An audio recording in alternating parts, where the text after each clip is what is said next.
Meus amigos, tudo bem? Sejam bem-vindos ao nosso primeiro podcast. Lembrando para vocês que nós vamos começar também a fazer podcast ao vivo, né?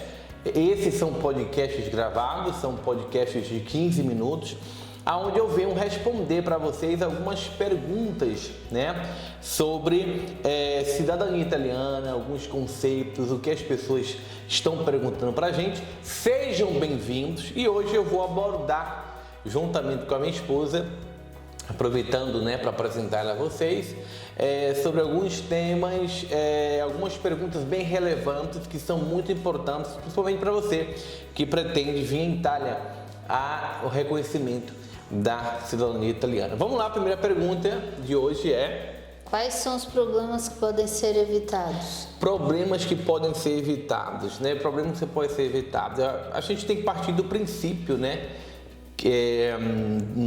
Sobre uma coisa que muitas pessoas ignoram. Os oficiais, né, do Comune, eles não têm muitas das vezes um preparo para trabalhar com cidadania italiana, né? O oficial do Stato Civile, né, ele serve, né, para fazer certidão de matrimônio, certidão de óbito. Quando tem eleição na cidade, ele prepara também todas as cartas para enviar para os eleitores. Ou seja, um oficial do Stato Civile, ele, né, muito diferente do que as pessoas pensam, ele não é uma pessoa que está sentada numa cadeira para fazer cidadania italiana, né? Ele não é uma pessoa que está ali, né? Eu sou um expert e venha para a Itália que eu vou fazer só cidadania italiana. Não, na grande parte dos casos, os comunes têm associação, né, com a NUSCA. A NUSCA é uma associação, né, paga, onde eles fazem curso, onde eles também ajudam os comunes, né, no que se diz a respeito de cidadania italiana. Então, muitos oficiais do Comune, quando eles têm uma dúvida, eles relatam, eles passam, né, essa dúvida para a NUSCA e, né, em relação, ou depender da resposta que a NUSCA dá, eles dão um êxito positivo, né, e um êxito negativo. Então, a gente tem que entender que o oficial do Stato Civile, né, ele, em muitos casos, vamos dizer, em 60% dos casos, eles não conhecem cidadania italiana, né? Eles não sabem o que é cidadania italiana. Então, o que é que pode ser evitado? Eu acredito que nenhum erro, né? Mesmo a gente tendo uma experiência, problemas é impossível a gente evitar problemas, né? Se você pega um ônibus para você ir trabalhar, né, a probabilidade que o ônibus quebre é quanto? Né? Se a gente for perguntar, quanto você, alguma vez na sua vida o ônibus já quebrou? Você já quebrou? Quantas vezes? Falando? Uma vez, né? Em toda a sua vida o ônibus quebrou uma vez. Ou seja, eu não lembro, nunca quebrou um ônibus comigo, nunca peguei um ônibus que furou o pneu, que quebrou. Mas tudo que a gente for fazer na vida, existe uma probabilidade de alguma coisa errada. O problema é, a gente tem que estar preparado, né, como médico numa cirurgia, né, ou vai dar anestesia, qualquer coisa assim, o paciente acordar, o anestesista já tem todos os quadros preparados. Ó, se acontecer isso aqui, eu vou aplicar esse remédio, se o coração parar, eu vou dar uma adrenalina, tem toda uma procedura. A mesma coisa é essa lei italiana. Nós temos que conhecer, né, as leis italiana, a gente tem que estar por dentro, né, do manual do Stato Civile. Para quê? Para que a gente tenha sempre certeza que o processo está pronto. Enfim, o que aconteceu uma certa vez, que o Comune ligou para mim, o oficial do Comune ligou para mim: Renato, preciso falar contigo porque a gente tem uma notícia ruim para te dar. Eu que montei a pasta do cliente, eu falei: mas que notícia ruim é essa, né? Foi eu que montei a pasta do cliente. O que é que está acontecendo? Aí eu fui até o Comune, né, dos oficiais, a capo, né, que é a geral, né, e a funcionária, né, ou seja, a número 1, que manda no todo o Stato Civile, e a funcionária abaixo dela. Sentou na mesa, uma estava aprendendo, né, e a outra não era desinformada, era uma burra e outra desinformada, né, com todo respeito. Aí ela botou a documentação em cima da mesa, né, e por incrível que pareça, aquela que estava aprendendo, que só tinha um mês que estava trabalhando ali, estava querendo barrar a prática, porque disse o seguinte: o Antenato, né, que é o avô italiano do meu cliente, nasceu na região de Belluno em 1860. Só que quem nasce em Belluno em 1860 não é italiano, porque naquela época eles estavam sob o domínio húngaro, né? Austríaco-húngaro. Então eles não tinham cidadania italiana. É uma realidade. Então o Belluno entra com o Reino Itália em 1866, eles começam a fazer parte da Itália.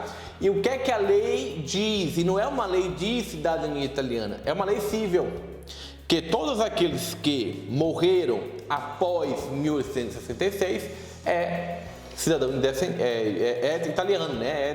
Tem a descendência italiana. A imigração do Vêneto para o Brasil parte em 1871, que ali a gente começa a ter na Itália o Stato Civile na região do Vêneto, 1871. Então, quando existe a imigração para o Vêneto, as pessoas que migraram para o Brasil já eram italianas. Mas mesmo que o italiano tenha migrado para o Brasil antes de 66, ele precisa morrer depois, né, que 66. Ou seja, eu tinha a certidão de óbito do italiano, né, que ele morreu anos e anos muito depois, né? Ele nasceu em 63 e migrou para o Brasil em 78, se não me engano, né, em 80. E quando ele migra para o Brasil, ele já é casado. Ele casou na Itália. Então, ou seja, se o italiano nasceu antes do Reino Itália e casou na Itália, né? Ou seja, se ele nasceu em 62, quando ele casou em 66, ele tinha 5 anos de idade. Então é impossível ele casar em 66. Quando ele casou, o Vêneto, né, Belluno, todo o Lombardo do Vêneto que entra em 66, e já todo mundo já era italiano. Então era uma situação muito fácil de entender. Mas pela falta do conhecimento do oficial, eles cancelaram a prática. Eu lembro que ela pegou a documentação, botou em cima da mesa e disse: Renato, posso te aconselhar? Eu vou te dar uma carta, uma letra de diligento, e você entra no Tribunal de Roma. Olha a gravidade, a gente só pode entrar em processo em Roma, em Tribunal de Roma, uma via materna, né? Um processo que é via judicial. Disse: esse caso aqui só judicial. A gente não pode fazer isso aqui. Ou seja, eu me deparei com uma situação que a oficial não entendia o que ela estava falando, né? Tinha uma funcionária nova que não sabia nada de cidadania italiana, sabia nada, e ela disse que viu na internet, no Google, né, um post que o meu cliente não tinha o direito à cidadania italiana. Então a gente tem um problema.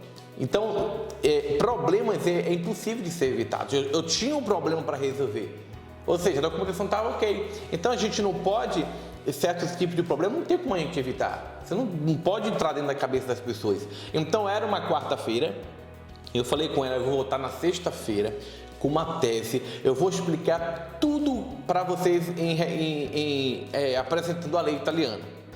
Na sexta-feira eu voltei e eu apresentei para ela circulares, leis que falavam que todo italiano que nascesse antes de 66 não tinha, né, certidão de Stato Civile, paróquia, certidão de igreja. Por quê? Porque em Belluno, em 65, não existia Stato Civile. Começa a existir a partir de 1871, né? Ou seja, não tinha Stato Civile, então paróquia, igreja.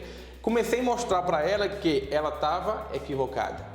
Então, em questão de 2 dias, eu tive o processo cancelado, eu não peguei a documentação, não trouxe a documentação embora, deixei lá e disse: você está errada, eu não posso pegar uma documentação sendo que você não escreve, você tem que escrever para mim, a gente tem que fazer algo documentar, tem que protocolar, eu não posso pegar essa documentação, sendo que já faz 1 mês e meio que você está avaliando ela. Então não posso. Eu sexta-feira eu volto e provo a você que você está errada. Ela: tudo bem, foi muito humilde. Voltei na sexta-feira, a gente teve uma outra reunião, a superintendente e a funcionária dela, né? E ali o processo foi concluído, né? Enfim, ela aprendeu que de fato o que é uma migração vêneta, né? Então, assim, Como evitar um problema?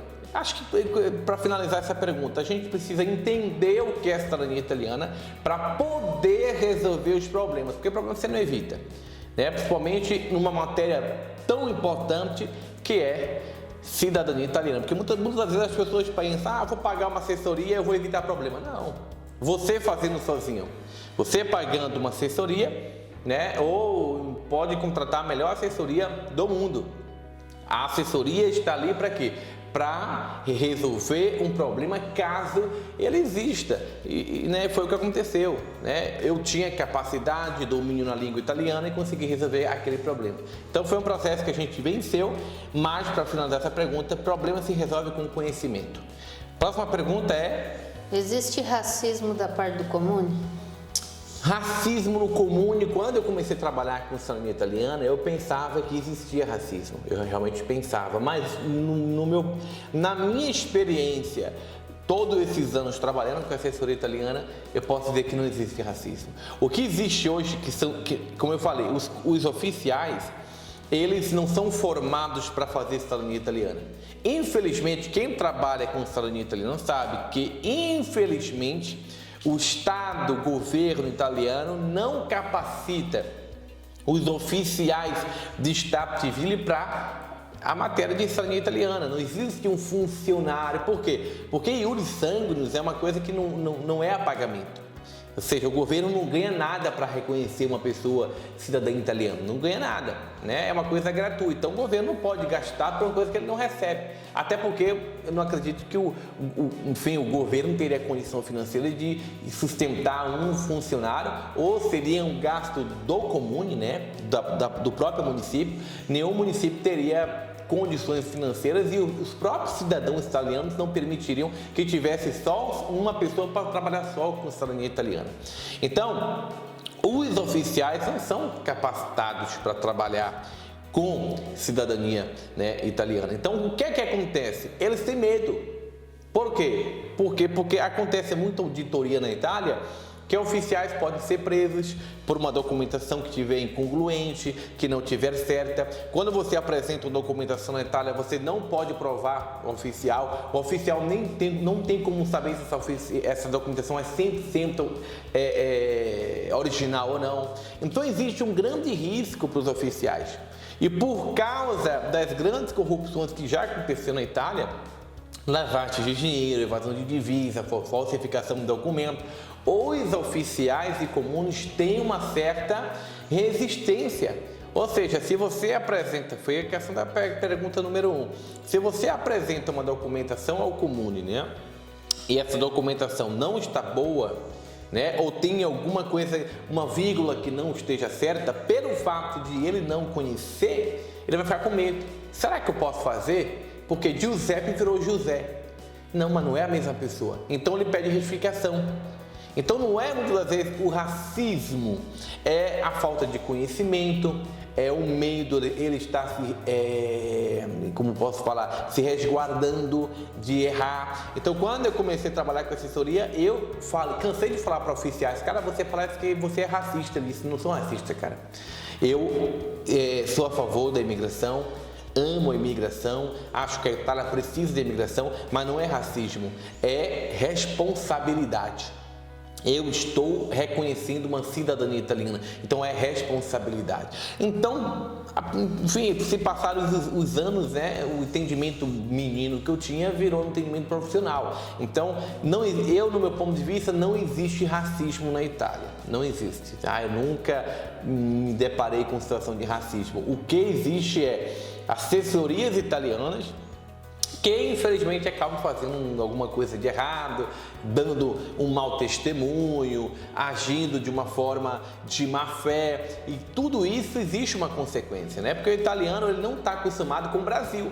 O Brasil muitas coisas são corrupção. Você tem corrupção na política, você tem a gangue do Pix. Hoje no Brasil você tem sequestro. O brasileiro é meio que cotidiano, né? O brasileiro ele está cansado de ser passado para trás, né? Ou seja, faz parte do cotidiano. O italiano já não, ele é muito certo. Então, quando um brasileiro vem para a Itália e faz uma coisa errada, ele guarda.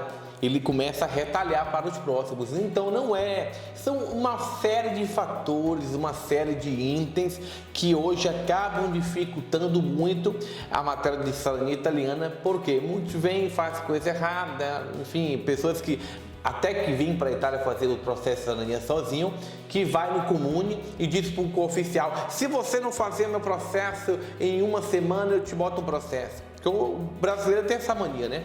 Ficar com o celular, todo vídeo que você vai ver no YouTube, tem um brasileiro, você não pode falar nada, já está te filmando, eu vou te processar. O brasileiro tem essa mania. Só que na Itália não funciona assim. Então, o oficial, quando ele passa alguma frustração, ele tem uma má experiência com alguém, com uma assessoria, ele se tranca, né? Então, esse é o motivo também que muitos oficiais hoje não querem mais fazer cidadania italiana. Então, não é uma questão de racismo, né? Não é uma questão de racismo, é somente uma questão de se proteger. Porque quem está do lado de cá, trabalhando com assessoria, vê. Eu vejo todos os dias, tem pessoas que me ligam, eu tenho uma mensagem aqui no meu Instagram de um monte de gente que contratou assessoria e disse: cara, a assessoria me contratou, eu paguei, eu estou aqui, o Comune não quer fazer, o cara não me atende. E é centenas de casos que acontecem todo mês. Então, o italiano está vendo isso. Ele tá vendo, ele fica com raiva da injustiça, da roubalheira. Então, os oficiais, com razão, estão se protegendo, estão se trancando, sendo mais rigorosos por causa de tanta coisa errada. Então, não é racismo, é uma questão de se proteger, né? De se proteger contra, enfim, muitas coisas que a gente vê de errado que acontece, infelizmente, na sociedade brasileira, e a matéria do reconhecimento da cidadania italiana.